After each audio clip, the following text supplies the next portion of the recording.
ছোটবেলায় আমাদের বাবা মায়েরা ইভেন এখনো এই স্বপ্ন দেখে তার ছেলে ডাক্তার হবে, ইঞ্জিনিয়ার হবে, লয়ার হবে, তার ছেলে বুয়েটে পড়বে, মেডিকেলে পড়বে, ঢাকা বিশ্ববিদ্যালয়ে পড়বে। আপনাদের এমন একজন নেতৃত্ব, আপনাদের এমন সংগঠনের নেতৃত্ব, যেই সংগঠনের আহ্বায়ক ঢাকা বিশ্ববিদ্যালয়ের আইন বিভাগ থেকে পড়াশোনা করেছেন, আপনাদের সদস্য সচিব মেডিকেল থেকে পড়াশোনা করেছেন, আপনাদের মুখ্য সংগঠক বুয়েট থেকে পড়াশোনা করেছেন।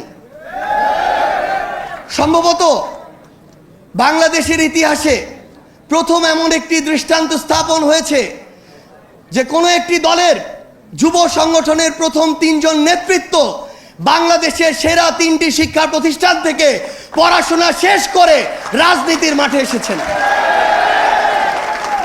এই দৃষ্টান্ত আপনাদেরকে বাংলাদেশের আগামীর যুব তরুণদের রাজনীতির প্রত্যেকটি জেলা, উপজেলা, ইউনিয়নে স্থাপন করতে হবে। আজকে কিছুক্ষণ আগে এখানে অ্যানি ভাই বলে গিয়েছেন যে ডিবি অফিসে তার সাথে আমাদের দেখা হয়েছিল। সত্যি সেদিন যখন ওই ডিবি অফিসের গারদের ছোট্ট একটা কামরায় শহীদউদ্দিন চৌধুরী অ্যানি, রুহুল কবির রিজভী, আন্দালিব রহমান পার্থ সহ বাংলাদেশের রাজনীতির গুরুত্বপূর্ণ নেতৃবৃন্দ বলতে আমরা যাদেরকে চিনি তাদেরকে একসাথে ছোট্ট একটি গারদের রুমে দেখেছি। সেদিন আমরা অনেক বেশি সেখান থেকে সাহস নিয়ে ফিরেছি। কিন্তু এখন যখন এই অভ্যুত্থান পরবর্তী বাংলাদেশে আমরা দেখি যে হাবিবুর রহমান, ফজলুর রহমানরা ফ্যাসিবাদের টোনে কথা বলে, তখন আমরা আবারও আশাহত হই। আমরা বিশ্বাস করি তারা শুধু 2 জন ব্যক্তি, তারা কোনো দলের প্রতিনিধিত্ব করে না। এবং আমরা বিশ্বাস করতে চাই তাদের এই টোনের বিরুদ্ধে ব্যবস্থা নিয়ে জাতীয়তাবাদের শক্তি বিএনপি দেখিয়ে দিবে তারা কোনো ফ্যাসিবাদের টোনকে আর জায়গা দিবে না। আমরা যখন ছোট ছিলাম, স্কুল, কলেজ, বিশ্ববিদ্যালয়ে পড়তাম, আমরা দেখেছি ওই জেলখানা থেকে বের হয়ে কিভাবে বুক টান করে, সিনা টান করে এই শহীদউদ্দিন চৌধুরী অ্যানিরা সামনে ওই আদালতের সামনে হাজিরা দিতে যেত। তার ওই হাঁটার দৃশ্য আমাদেরকে শিহরিত করে তুলেছিল।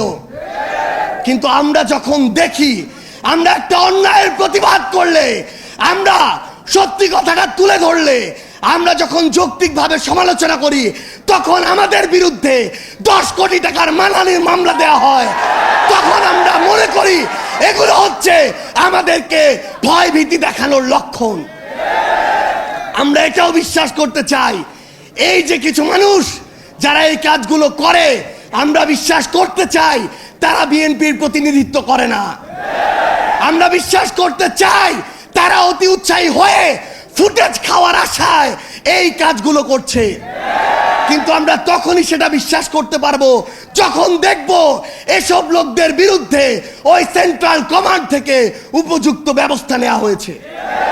সেদিনে আমি একটি লেখা লিখেছিলাম। লেখার 2টা পার্ট ছিল, কারণ ঘটনা 2টা ছিল। আমাদের একজন সাংবাদিক ভাইকে বিএনপির ওইখানকার স্থানীয় একজন কর্মী আহত করেছে, এটা ছিল প্রথম প্যারা, যেটা সত্য। দ্বিতীয় প্যারা ছিল স্থানীয় একজন, আমি লিখেছিলাম চাঁদাবাজ সন্ত্রাসী। আমি স্পষ্ট করে লিখেছিলাম চাঁদাবাজ সন্ত্রাসী আমার আরেকজন সাংবাদিক ভাই তুহিনকে গলা কেটে হত্যা করেছিল। যখন আমি কয়েক ঘন্টা পরে দেখলাম ওই লোকটি চাঁদাবাজ সন্ত্রাসী নয়, ছিনতাইকারী সন্ত্রাসী, তখন আমি সেটি ঠিক করে দিয়ে লিখেছিলাম ছিনতাইকারী সন্ত্রাসী। কিন্তু আজকে আমি দেখছি যে এই যে ট্যাগগুলো কিংবা এই যে মানুষগুলো যে অপকর্ম করেছিল, ওই চাঁদাবাজ, ওই সন্ত্রাসী, ওই ছিনতাইকারী, কেন ওই রকম স্থানীয় পর্যায়ের উপজেলার একজন দায়িত্বশীল সেই অপকর্মের দায়টি নিজের গায়ে নিবে? এটা তো আমরা শুধু বিএনপি নয়, কোন রাজনৈতিক দলকে উদ্দেশ্য করে বলিনি। আমরা মনে করি যে কোনো একটি অপকর্ম করে তার সবচেয়ে বড় পরিচয় সে অপকর্মকারী।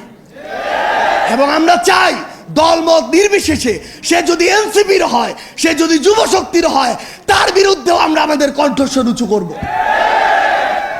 আমরা আমাদের মিডিয়ার যারা ভাইরা আছে, আমরা দেখেছি কয়েকদিন আগে কিভাবে মিডিয়া আবার ওই 5ই আগস্টের পূর্বের যে রূপ, সেই রূপ যে কোনো সময়ে উদ্দেশ্য প্রণোদিত ভাবে দেখাতে পারে। যেই লোক বাংলাদেশে তো নয়, বাংলাদেশ থেকে প্রায় 13,000 কিলোমিটার দূরে ওই ওয়াশিংটন ডিসিতে বসে থাকে, এই মিডিয়া সেই লোকের সাথে আমাদের মিটিং করিয়েছে। এই মিডিয়া আমাদের সাথে সেই লোকের একসাথে নাস্তা করিয়েছে। এই মিডিয়া আমাদের সাথে সেই লোকের একসাথে বৈঠক করিয়েছে। আমরা দেখি 3 বার ব্রেকিং ব্রেকিং ব্রেকিং দিয়ে ওই চ্যানেল 1, এই চ্যানেল 1 থেকে প্রথম এই প্রোপাগান্ডা পুরা বাংলাদেশকে, পুরা পৃথিবীকে গেলানো হয়েছে। আমরা এখন ওই চ্যানেলের নাম দেখে শান্ত থাকবো না। আমরা দেখবো ওই চ্যানেলের মালিককে। আমরা দেখেছি ওই চ্যানেল 1-এর মালিক হচ্ছে গিয়াসউদ্দিন আল মামুন। আমরা দেখবো ওই গিয়াসউদ্দিন আল মামুনরা কার ছত্রছায়ায় এত বড় প্রোপাগান্ডা করার সাহস পায়। আমাদেরকে মিডিয়া কর্মীরা এটা পর্যন্ত বলেছে, ভাই আমরা কনফার্ম উনি দেশে নেই, কিন্তু উপরের চাপ আছে, আমাদেরকে ব্রেকিং দিতে হয়েছে। আমরা সেই সকল head of multimedia, head of news, ওই প্রডিউসার, ওই মালিকদের বলতে চাই, এই বাংলাদেশে এসব অপকর্ম করে আপনারা আর পার পাবেন না। আর আমরা ছাড় দিব না, ওই গোড়ায় গিয়ে আমরা হাত দিব। আমরা আরেকটি কথা স্পষ্ট করে বলি, আজকে নাকি সিআইডি কে তদন্তের দায়িত্ব দেওয়া হয়েছে। সিআইডি কে তদন্ত করতে বলবো, যেই লোক বাদী হয়ে এই কাজ করেছে তার আমলনামাটাও একটু যাচাই করবেন। কেঁচো খুঁড়তে যদি সাপ না বের হয় তখন আমাদেরকে দায় দিবেন, এবং সেই সাপ পুরো বাংলাদেশের সামনে আমরা উন্মুক্ত করে ছাড়বো। আপনাদের সাথে আমাদের আবারও দেখা হবে লড়াইয়ের রাজপথে অথবা বিজয়ে। ইনকিলাব জিন্দাবাদ।